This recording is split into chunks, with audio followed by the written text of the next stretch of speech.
Olá, queridos alunos do curso de História da Filosofia Moderna do Instituto São Boaventura. Esta é a segunda videoaula sobre o filósofo Blaise Pascal e especialmente a sua obra Pensamentos. Bom, na última videoaula nós vimos alguns aspectos biográficos, curiosidades, detalhes importantes da sua vida que influenciam diretamente no seu pensamento e na sua filosofia.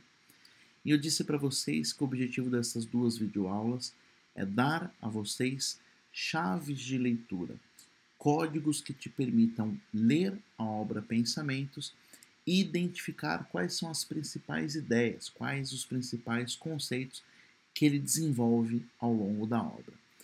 Na última videoaula, nós vimos, por exemplo, destas chaves de leitura, a importância e influência que teve o jansenismo no pensamento de Pascal.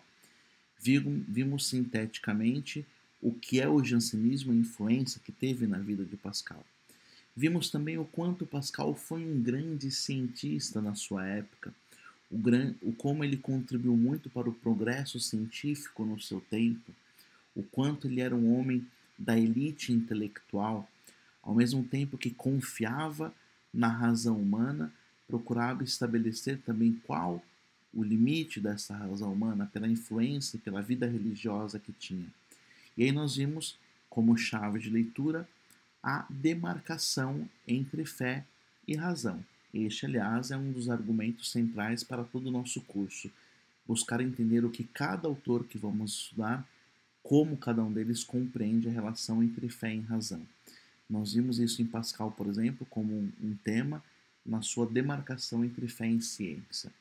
E outra chave de leitura, outro código que nós vimos na última videoaula é o espírito geométrico e o espírito de finesse, sendo o espírito geométrico aquela capacidade da razão humana em direcionar a inteligência para as coisas deste mundo, para as coisas naturais, em desenvolver o pensamento e a razão humana para o progresso científico, ao mesmo tempo quanto o alcance desta capacidade é limitado. E para compreender outras coisas, o sentido da vida e da existência, aquilo que o sentimento, como a experiência da vida não apenas é conhecida, mas também é sentida, dizia ele que o sábio, não apenas o homem inteligente, deve desenvolver mais do que o espírito geométrico, o espírito de fineza, né? Como diz, l'esprit géométrique e l'esprit de finesse, o espírito de fineza, para que o sábio possa discernir o verdadeiro sentido de cada coisa no âmbito da sua existência, nesta realidade trágica que é a vida humana, saber compreender e dar a cada coisa o seu devido lugar. Na aula de hoje nós vamos ver outras chaves de leitura para que você possa continuar a sua leitura na obra Pensamentos e sintetizar, organizar na sua leitura a filosofia deste grande filósofo, tá bem? Pedi também que vocês, ao lerem os fragmentos, você já viu que a obra é escrita em axiomas, né, em aforismas, pequenos fragmentos, que você identificasse em cada um deles esses conceitos, essas chaves de leitura. Por exemplo, bom, aqui eu percebo uma influência jansênica. Aqui ele está falando sobre o espírito geométrico, aqui sobre o espírito de finesse, e assim por diante. E o primeiro código, a primeira chave de leitura que nós vamos tratar na videoaula de hoje, quero apresentar aí para vocês, é propriamente a grandeza e a miséria da condição humana. Esse é um tema que ele aborda em toda a sua obra, que vai aparecer você vai ter a impressão, quando lê, que a obra inteira ele está tratando somente deste tema. Ele tem a preocupação o tempo todo de falar, de equilibrar as tensões, de estabelecer qual é o sentido da vida humana, qual é a grandeza do homem e, ao mesmo tempo, qual a sua miséria, qual a sua pequenez. Lembrando, na continuidade do que nós vimos até aqui como argumentos do nosso curso, o homem moderno é um homem que está encantado com a sua capacidade da razão, está emancipando-se a razão, está descobrindo um novo mundo, novas terras, novas concepções científicas, está tentando redescobrir também o seu papel no meio do mundo. E depois de Descartes, lembrando que Descartes é predecessor de Pascal, há um otimismo exacerbado com a capacidade da razão, há um verdadeiro racionalismo, uma retomada de um racionalismo. E Pascal reequilibra de novo esta tensão em ambiente filosófico. Bom, então, finalmente vamos entrar aí na mais um código de leitura, mais uma chave de leitura para a compreensão do texto. Então, a grandeza e a miséria da condição humana.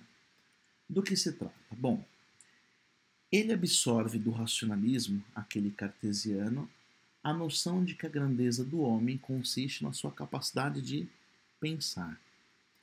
Ou seja, o homem é grande, ele é o ser mais importante da natureza porque somente ele pode dar sentido às coisas. Somente ele pode pensar. E nisso consiste a sua dignidade e função, e todo o seu dever consiste em pensar e como se deve pensar. Por sua vez, o objeto que importa pensar, refletir, em primeiro lugar, é o próprio eu. Então, a dignidade do homem, né, toda a sua grandeza consiste em pensar. Mas aquilo em que primeiro ele deve pensar é na sua própria realidade, na sua própria condição. Quem eu sou? Quem é o homem? Muito mais e acima da própria natureza a qual ele vive, portanto, o primeiro objeto de reflexão da razão humana é o homem. Assim vai dizer Pascal. O homem não passa de um caniço, mas um caniço que pensa. Vocês poderão observar ao longo de toda a obra de Pascal, há sempre essa preocupação de equilibrar a grandeza e a miséria do homem. Vai dizer ele assim: se o homem se exalta, eu o rebaixo. Se ele se rebaixa, eu o exalto. O tempo todo é o equilíbrio desses polos que faz o pensamento de Pascal. Aí algumas frases que sintetizam o pensamento dele. A fragilidade do homem frente à natureza é algo evidente. Né? Basta pensar que um desastre natural pode acabar não apenas com a vida humana, mas com uma cidade inteira. Uma doença faz com que o homem fique absolutamente frágil. Quando Pascal fala disso, ele está colocando aí a sua própria experiência. Né? Ele enfrentou doenças terríveis, não apenas nele mesmo, mas nas pessoas que conviviam com ele no seu tempo. Ele viu muita gente morrendo muito cedo. Então ele é consciente de que frente à natureza, o homem é muito frágil. Mas ao mesmo tempo, o homem possui uma certa superioridade em relação à natureza. Por quê? Diferentemente de todos os outros seres, o homem sabe que existe. Olha a influência cartesiana aí, penso logo existo. Mas ao mesmo tempo ele sabe que morre.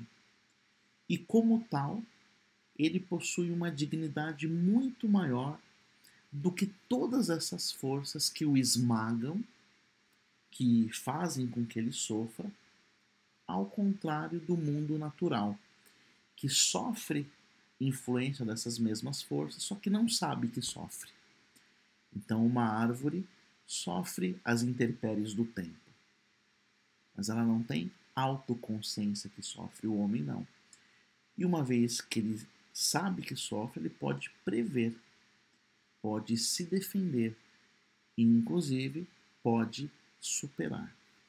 A grandeza do homem para Pascal é tão evidente que pode ser deduzida até mesmo da sua miséria. Quando ele se dá conta da sua pequenez, da sua miséria, ele pode perceber o quanto também é grande.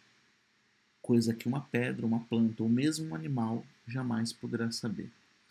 Outro aspecto da miséria humana é que possui duas faculdades principais, a razão e os sentidos.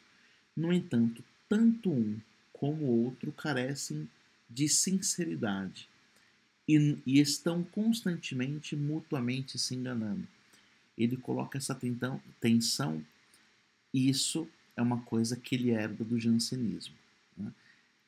Esse pessimismo da razão para os sentidos, do sentido para a razão que sempre engana, e isso se bebe muito da filosofia platônica, né? O corpo como cárcere da alma, os sentidos como uma realidade sempre enganosa, que vai levar o homem ao erro, uma visão muito pessimista da influência do pecado original. É claro que o pecado original existe e influencia no homem. Santo Agostinho, ele tem essa herança platônica, mas um neoplatonismo, aquele platonismo vindo de Plotino, jamais equilibrado e, sobretudo, filtrado por uma herança cristã, advinda não apenas dele, mas também dos padres da igreja predecessores a ele. É uma visão do pecado original, não ingênua, mas também já iluminada pela graça, né? Claro que o pecado original influenciou diretamente na capacidade do homem de conhecer as coisas, de como ele se ordena, o quanto ele se dirige, o quanto ele as deseja, mas não a ponto de fazer com que ele seja inimigo de si mesmo, que a sua própria natureza seja inimiga daquilo que o próprio homem é. Isso é levado ao extremo, né, numa visão radical, oriunda e própria do jansenismo. O terceiro aspecto da miséria humana, muito presente no jansenismo, é propriamente o comportamento moral. Toda razão científica revela-se completamente inútil diante do aspecto da existência. E, a rigor, é o que realmente conta, né? No final das contas, o que vai fazer com que o homem seja alguém feliz ou não é a sua capacidade intelectiva ou científica, mas a sua vida moral. Então, a pessoa pode ser um gênio, pode ser alguém que inventou a calculadora ou a roda, mas se não for uma pessoa ordenada e moralmente ordenada, vai ser também alguém muito infeliz. Então dizia ele que nunca nós estamos contentes com a vida que temos e com o nosso próprio modo de ser. Queremos viver sempre uma outra vida, seja a vida do outro, seja uma vida imaginária, e por isso nos esforçamos por aparecer, para ser o que não somos, para nos embelezar, para nos conservar, para nos aproximarmos mais daquilo que o nosso imaginário tem a respeito de nós mesmos, e assim nos esquecemos, na verdade, do nosso ser real, né? Do nosso eu real. Eu tenho uma grande amiga psicóloga que diz assim que na fantasia tudo é melhor, né? Muitas vezes a nossa fantasia é nossa inimiga, porque na nossa imaginação tudo é perfeito, né? E na vida real as coisas são diferentes. Somos, na verdade, repito aqui que estou expressando uma visão de mundo e do homem pascaliana, né? Pascalina. Somos, na verdade, tão presunçosos, segundo ele, que gostaríamos de ser conhecidos por toda a terra e por toda a eternidade. Somos tão vaidosos que o elogio de meia dúzia de pessoas já é suficiente para nos deixar contentes, e a crítica de uma única pessoa entristecer e encher de rancor. Então ele desenvolve o seu pensamento com máximas que parecem conselhos espirituais, né? Então ele vai dizer o seguinte, que não adianta nós sermos reconhecidos pelo nosso talento por muitas pessoas. Se uma única pessoa criticar um único defeito, aquilo já é suficiente para nos entristecer. Por quê? Vai dizer ele? Por conta dessa vaidade, né? Esse resquício do mal que o pecado deixou no homem. Então ele vai dizer que, no fundo, a vaidade e o orgulho são os dois sentimentos mais profundamente arraigados no coração humano e que influenciam diretamente na inteligência do homem, no modo com que o homem pode conhecer. Qual é a consequência disso, portanto? A miséria humana não é uma realidade meramente exterior. Para Pascal, a miséria humana é uma própria condição ontológica, né? O ser do homem é um ser profundamente ferido, dividido, rachado. E o que é o homem na natureza? Qual é o lugar do homem na natureza? E é disso que se trata. Nós estamos tratando aqui. Qual é a chave de leitura que nós estamos tratando agora? A grandeza do homem e a sua miséria. Então vai dizer ele que o homem é, diante do infinito, é um nada. Quando se depara com o infinito, com a harmonia do mundo, que coisa é o homem?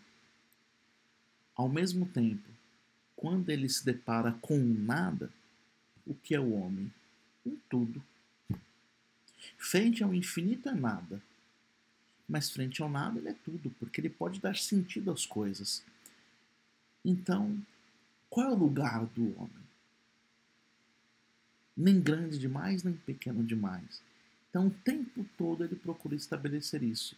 E essa tensão aparece o tempo todo, grandeza e miséria. Então, ele é o ponto intermediário entre o nada e o tudo. Infinitamente distante de poder compreender o princípio e o fim das coisas, que se apresentam imersos com um grande segredo, e incapaz de ver o nada do qual ele foi extraído. Ao mesmo tempo, o homem é capaz de captar algumas poucas aparências nas quais procura desentranhar o sentido do seu próprio ser e do seu destino, mas ao mesmo tempo ele logo se vê novamente imerso no mar revolto e no abismo do seu infinito, porque ele não consegue ter todas as respostas. O homem, ao mesmo tempo, não é um anjo, mas também não é uma fera. Sua grandeza está em reconhecer-se, portanto, o quê? Miserável. Quando o homem é grande em Pascal? Quando ele conhece o seu limite. E quando ele pode desenvolver essa grandeza e tornar-se verdadeiramente sábio? Quando, conhecendo o seu limite, ele ordena esta pequenez na direção de seu Criador. Este é propriamente o realismo trágico, é mais uma chave de leitura dentro desse tema da grandeza e miséria do homem. Esse tema vai aparecer em autores que nós vamos estudar no segundo semestre com outro nome, né? Pessimismo trágico, vai falar o Schopenhauer, né? A tríade trágica, pessimismo, culpa, dor, culpa e morte.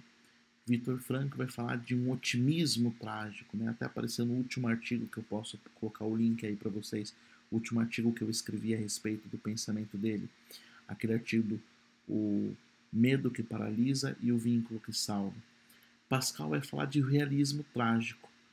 E esse realismo trágico que é o homem plasmado de grandeza e miséria, né?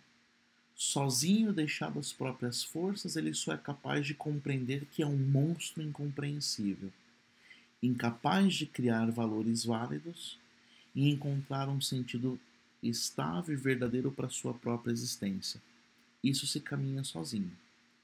Mas quando conduzido, quando consciente desta miséria, ele pode se tornar muito grande, muito grande. Nesse sentido é que Pascal conclui que a consciência da condição humana é o maior impulso para que se busque a própria solução para o enigma da religião. Então, para Pascal, qual é o ato de maior grandeza que um homem pode realizar nesse mundo? É ajoelhar-se e reverenciar a Deus. E quando o homem se ajoelha perante Deus, ele reconhece toda a sua pequenez e ao mesmo tempo a sua grandeza, porque neste momento ele reconhece o limite da sua razão, mas ele coloca a sua razão em função de saber e conhecer que existe algo maior do que ele. E, segundo ele, seja algo que raramente o homem faz, ok? Então, voltamos para cá, algumas frases aí que ele nos apresenta,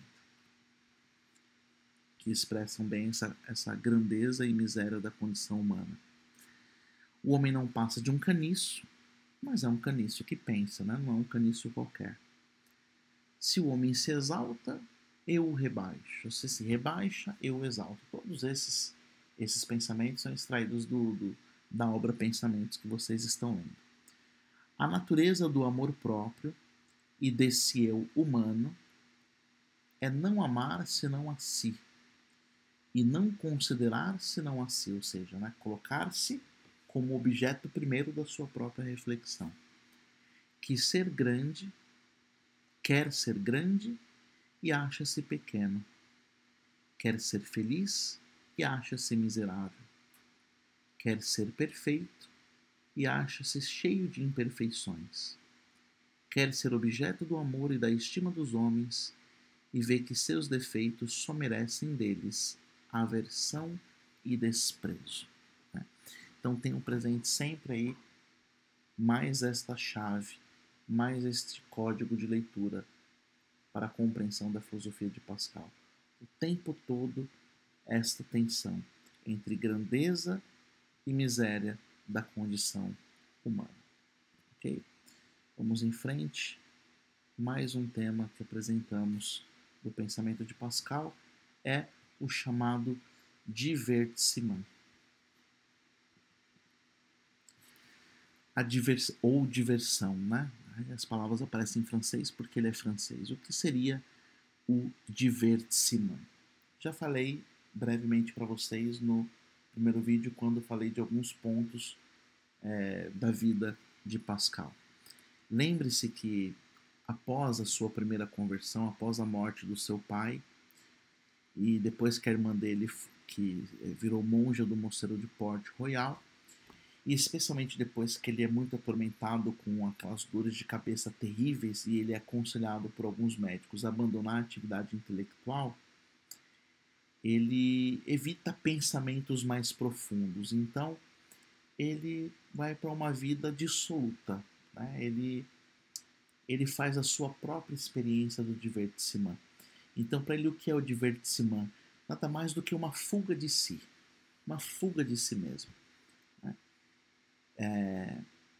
Este conceito pode muito ser compreendido à luz de outro. É um contraponto entre o chamado divertissement e o déchirement, que é o dilaceramento. É o oposto. O divertissement é o divertimento fora da graça. É aquela loucura do mundo que falava Erasmo de Roterdã.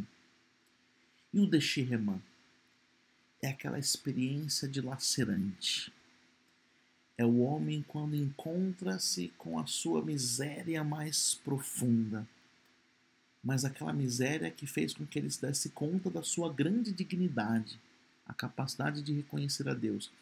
E quando ele chega neste momento, ele chega no que ele chama de ennui. Então diria assim, divertissement, déchirement. E aqui no centro está o ennui. O ennui é aquele momento no qual o homem se depara propriamente com o seu vazio mais profundo. E segundo ele, o homem somente poderá ser feliz. O homem somente poderá tomar condição da sua miséria. O homem somente poderá tomar consciência da sua própria condição nesse mundo quando ele faz a experiência do ennui, que nada mais é do que o encontro com o seu verdadeiro eu. Não é um eu pessimista em absoluto, porque por conta do ponto que nós vimos agora há pouco. Não é pessimista porque se dá conta também da sua grandeza. E qual é essa grandeza se não reconhecer a sua pequenez? Qual é a sua grandeza se não reconhecer que pode reverenciar o Criador, que pode atribuir sentido à sua própria existência? Esse conceito eu diria que é um dos mais importantes para Pascal, que é o que nós vamos desenvolver um pouquinho agora. Né? Vou colocar aqui novamente o slide para você ter presente o que seria o divertissement. Né? A trágica e miserável condição humana, e logo os homens se percebem disso. Por isso eles optam pela diversão, porque o homem percebe que a sua existência é limitada e sem sentido, então ele busca se divertir. Não conseguindo vencer a morte, a miséria e a ignorância, decidem, portanto, não pensar nelas para poder tornar-se felizes. Então, o que é o divertimento? O divertimento fora da graça. Quando o homem percebe que vai morrer e que não pode vencer a morte, quando o homem percebe que não pode conhecer tudo, e ele, ao invés de buscar reverenciar o Criador e atribuir um sentido na graça e viver dissolutamente, isso é o divertimento. No fundo, é uma fuga de si. A diversão, esse divertimento, é a fuga que encontramos para escapar da nossa própria condição, ao mesmo tempo que esta é a nossa maior miséria, pois é a busca e cultivo, é a busca desse divertimento que nos impede de pensar em nós mesmos, e sem ela nos enchemos de tédio e com ela conseguimos chegar de modo inadvertido à morte. Então, ao mesmo tempo que o divertimento é a fuga de si, é a fuga da morte, é o caminho mais curto para a falta de sentido. O homem vive imerso na busca da diversão ou em alguma ocupação para evitar estar a sós consigo mesmo e olhar para dentro de si. Por quê? Encontrar-se consigo, a experiência do ennui, causa nele medo. Mesmo que seja um rei ou um personagem poderoso. Vai dizer ele que, por isso, os poderosos se cercam de serviçais e pessoas sempre dispostas a oferecer-lhes prazer e diversão. Nosso estado é mísero e infeliz, e a maior prova disso é que, se fôssemos realmente felizes, vai dizer Pascal, não precisaríamos estar o tempo todo buscando distração e divertimento. Essa seria uma boa reflexão aí, aqueles que estão sempre em busca de elogios e puxa-sacos, né? Especialmente os nossos políticos, né? Então deu para entender o que seria o divertimento. Mais um tema aí importante para nossa reflexão que gostaria de tratar com vocês, mais uma chave de leitura, né? Antes, vamos ver algumas frases aí que expressam esse divertimento, que também aparecem na obra Pensamentos e alguns fragmentos. E é isso que você vai fazer, né? Ler e apresentando aí a chave de leitura. O homem que tem suficiente bens para viver, se soubesse ficar em casa com prazer, não sairia dela para ir ao mar ou ao cerco de uma praça. Não se pegaria tão caro por um posto, não se pagaria tão caro por um posto no exército se não se achasse insuportável não sair da cidade. E só procuram as conversas e os passatempos dos jogos porque não se sabe ficar em casa com prazer.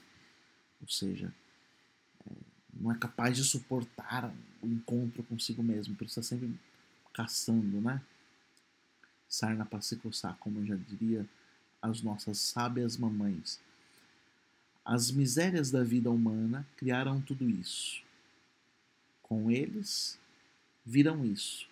Escolheram o divertimento. Aí, Pensamentos, fragmento número 166.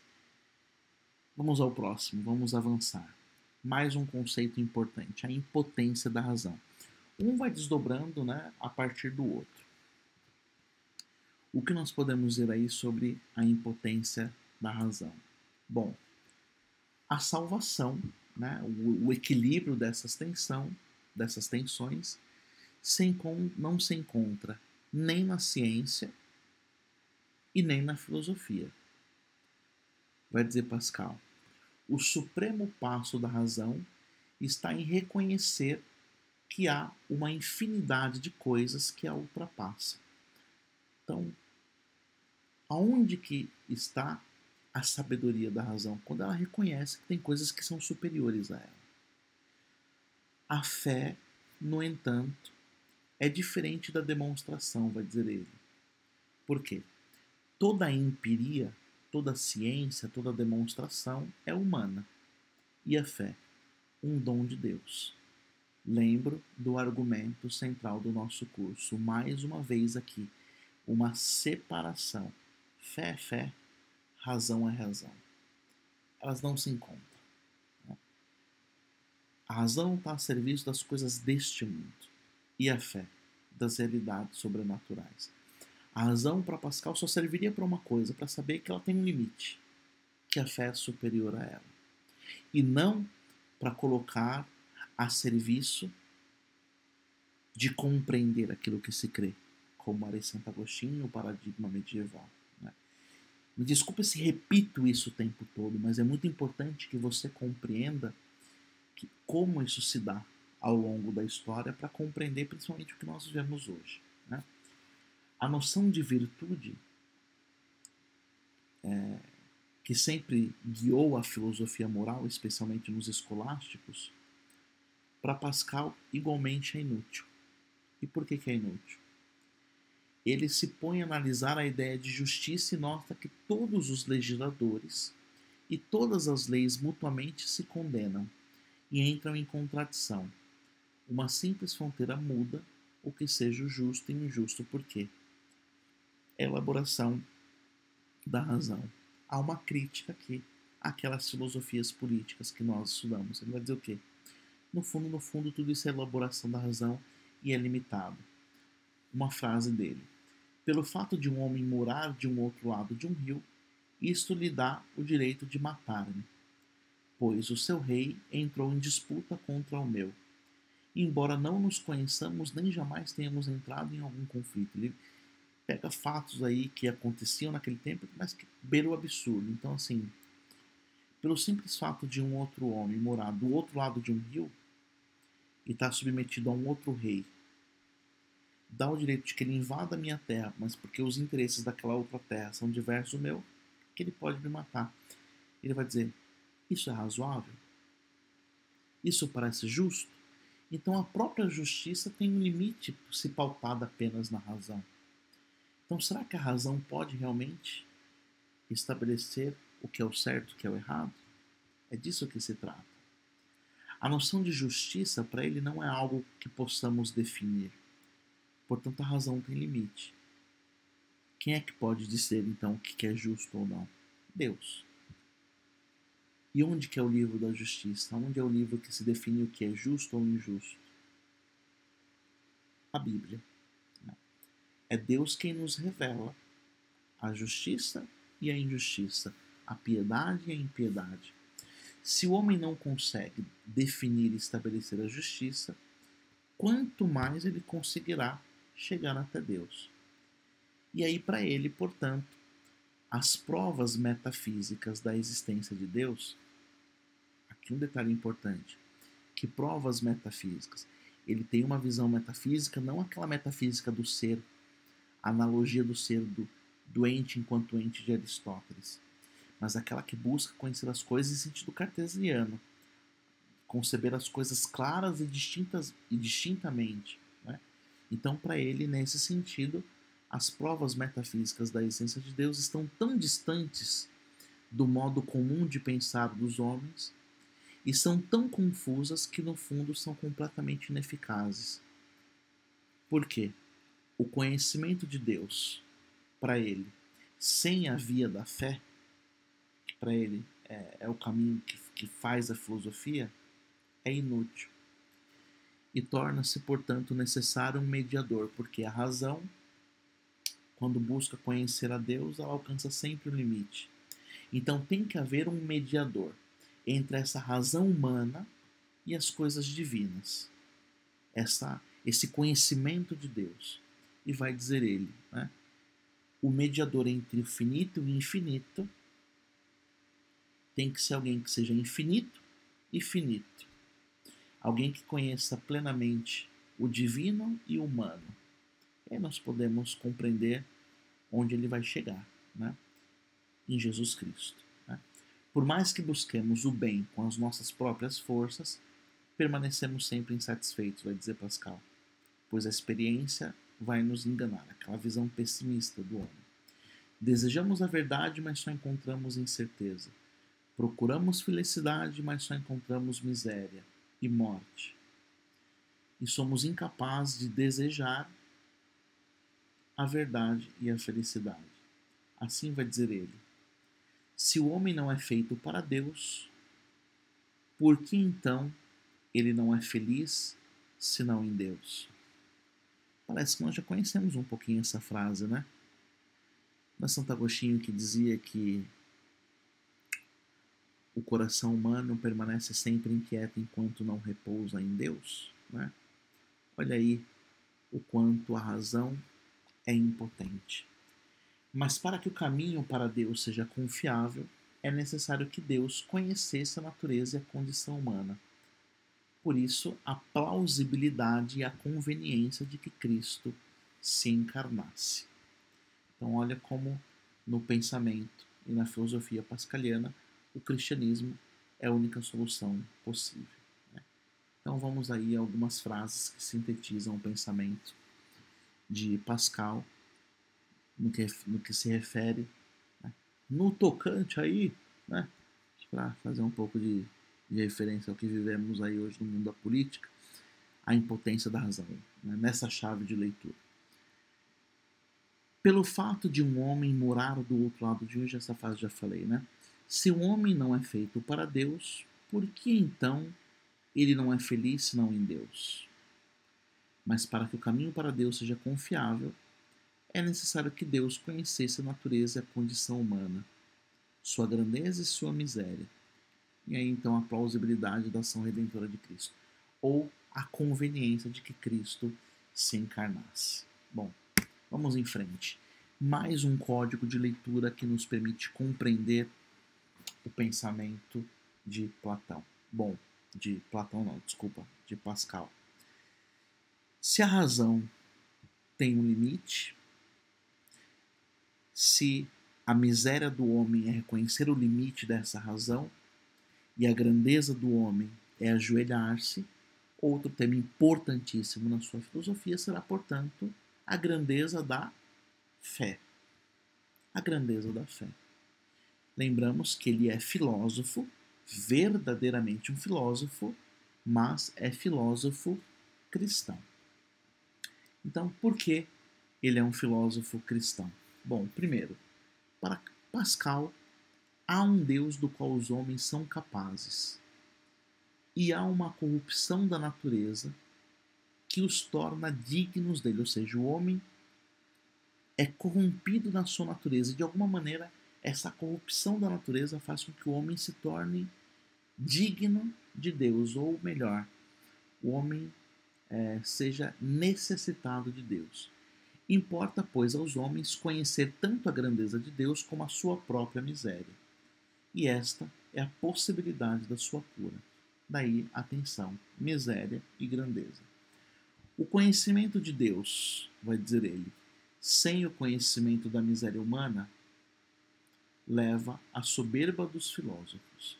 Veja, conhecer a Deus, conhecer a harmonia e a infinitude do cosmos e do universo, sem levar em consideração a miséria do homem, leva à soberba dos filósofos. Ele está fazendo uma crítica clara aí ao racionalismo. E o reconhecimento da miséria humana sem o conhecimento da grandeza de Deus, né? Simplesmente conhecer a miséria humana, o pecado do homem e as suas tensões, leva ao desespero. Então, aonde se encontra o equilíbrio? Na fé em Cristo, pois é a fé no homem. A fé em Cristo é uma fé no homem, porque Jesus é perfeito Deus e perfeito homem. O conhecimento de Deus, vai dizer ele, não nos vem pela ciência e a filosofia, mas nos vem através da revelação cristã. Deus não se demonstra pela razão. Isso é uma coisa que ele tem em comum com Lutero, por exemplo, com Calvino, com Erasmo de Roterdã. Isso é uma herança e uma característica muito moderna. Repito de novo, Fé, fé, razão, razão. A razão não serve à fé. É pela religião que se conhece a Deus. É por Jesus Cristo e em Jesus Cristo que se prova a existência de Deus. E não é só isso. É por Jesus Cristo que nós conhecemos também verdadeiramente a nós mesmos. Sem Ele, não sabemos o que é a nossa vida e nem sequer a nossa morte. O que é Deus e o que somos nós mesmos. A prova da existência de Deus para Pascal não é o primeiro motor de Aristóteles. A prova da existência de Deus para Pascal é Jesus Cristo. O Deus dos sábios e filósofos é inútil, vai dizer ele.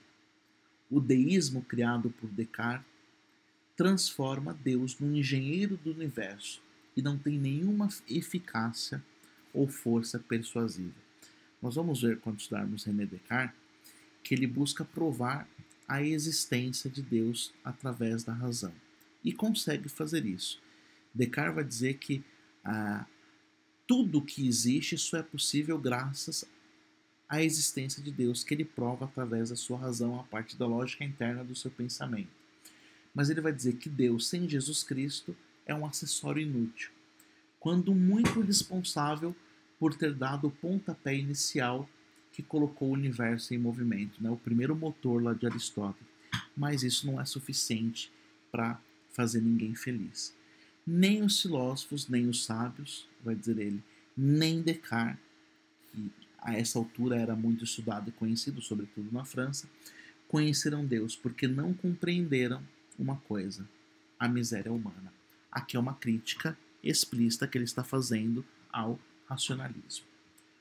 O Deus cristão é o Deus do amor e da consolação, o que faz cada um sentir sua própria miséria, mas que também não apenas faz sentir a miséria, mas que vem em socorro da sua própria miséria. O conhecimento da existência de Deus é um dom de Deus e as verdades de fé não podem ser descobertas ou fundamentadas somente pela razão. Mas a razão não é inútil, vai dizer ele. Ela sempre é o recurso pelo qual a miséria humana torna-se mais evidente, por onde se denuncia a inutilidade da busca da diversão e da distração, e ser o meio da busca pelo sentido da existência humana. Bom, nós podemos ver que é uma visão, sem dúvida alguma, deturpada do que é a fé cristã. Algumas frases aí dele também. A última tentativa da razão é descobrir que há uma infinidade de coisas que a ultrapassam. Revelar-se-á fraca se não reconhecer isso. É preciso saber duvidar aonde é preciso, afirmar onde é preciso. Quem não faz assim não entende a força da razão. Aí ele diz: humilha-vos, razão impotente, calai-vos, natureza imbecil. Aprendei que o homem ultrapassa infinitamente o homem, e ouvi do Senhor a vossa condição verdadeira, que ignorais. Escutai a Deus. Bom, meus queridos, antes de apresentar para vocês a última chave de leitura deste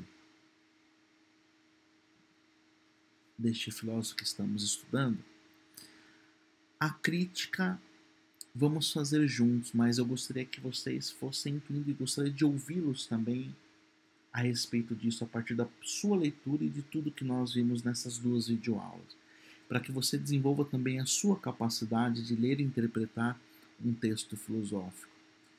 O que você poderia extrair criticamente do pensamento de Pascal? Quais são os pontos positivos e negativos do seu pensamento? Poderia indicar aqui alguns e você desenvolver os seus. Bom, em primeiro lugar, nós podemos ver que ele tem de positivo de equilibrar aquele encantamento que se havia criado com o racionalismo cartesiano. Né? Ele coloca de novo o homem no seu devido lugar. Olha, a razão é grande, a capacidade da razão é infinita, é magnífica, porém, não podemos deixar de levar em conta que ela tem um limite.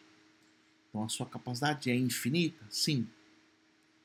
Porém, essa capacidade infinita precisa de instrumentos adequados para poder avançar.